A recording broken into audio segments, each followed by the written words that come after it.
Hi, my name is Bill, and today I'm going to be showing you how to replace the rinse aid reservoir O-ring on your dishwasher. The reason why you might have to do this is because it's broken or damaged, causing water to leak out onto the floor. For this repair, we'll be using a 1/4 inch nut driver, a flathead screwdriver, and a screwdriver with a VT20 star bit.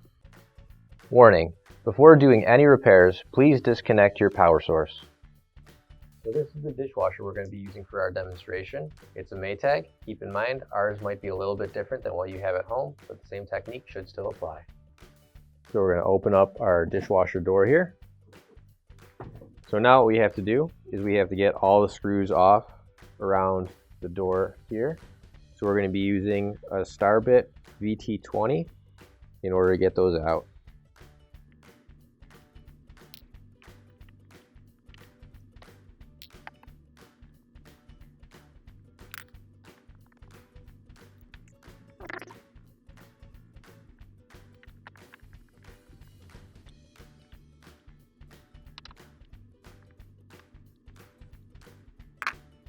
And the next thing we're going to do is we can lift up our door now that all the screws are out.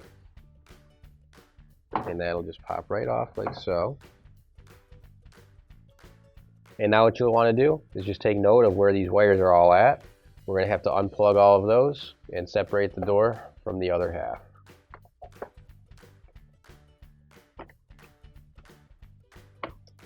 There we go. And now I need to remove this actuator, and all we need to do on this is just pull it straight up and it'll pop right out. And the next thing I'm going to do is I need to remove these two screws right here, and I'm going to use a 1/4 inch nut driver to do that.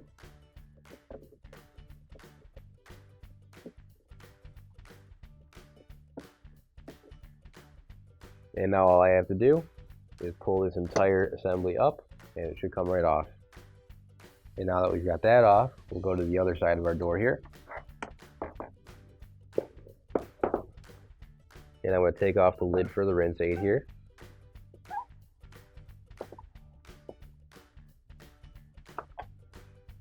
And now there's going to be another piece that screws on right underneath that. So you can either try and get it by hand, and if it's too tight to get it by hand, in one of the slots right there, you can just use a screwdriver and push that so it twists counterclockwise until it comes off. And now when you lift up the door with that piece off, the entire part should separate. So this right here is the O-ring. So to get the O-ring off, all I'm going to do is just grab it on an edge right there and pull it right off. Now you can grab your new OEM replacement O-ring. If you don't have one already, you can find it on our online store. And it'll just sit right there and go right down there into place. And we'll just push down on the edge just to make sure, just like that. Now you'll see on this side of the door here, this will go right there through that hole, and then we'll flip the door to the other side. And now we'll just screw it back into place while holding it from the other side there. And then we'll just give it a good extra turn with a screwdriver and make sure it's nice and tight there. Now the latch assembly can go back into place. And what we're doing here is you're going to want to line up this tab right here with that slot. And it'll all fit in there nice and perfect. And once you got that in there, you screw it back down.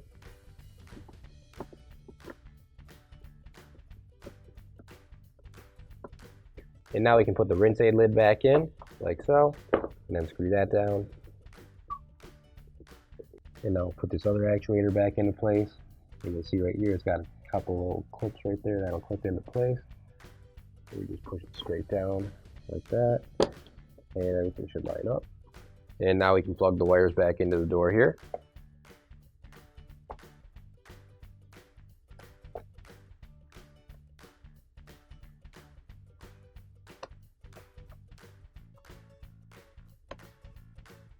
There we go. And now we can put the door down and screw it back in.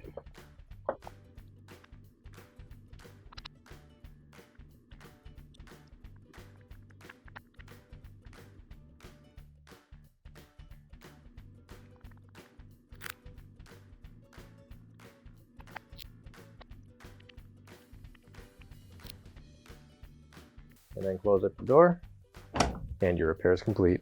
Finally, don't forget to plug in your appliance. If you need to replace any parts for your appliances, you can find an OEM replacement part on our website, PCApplianceRepair.com. Thanks for watching, and please don't forget to like, comment, and share our video. Also, don't forget to subscribe to our channel.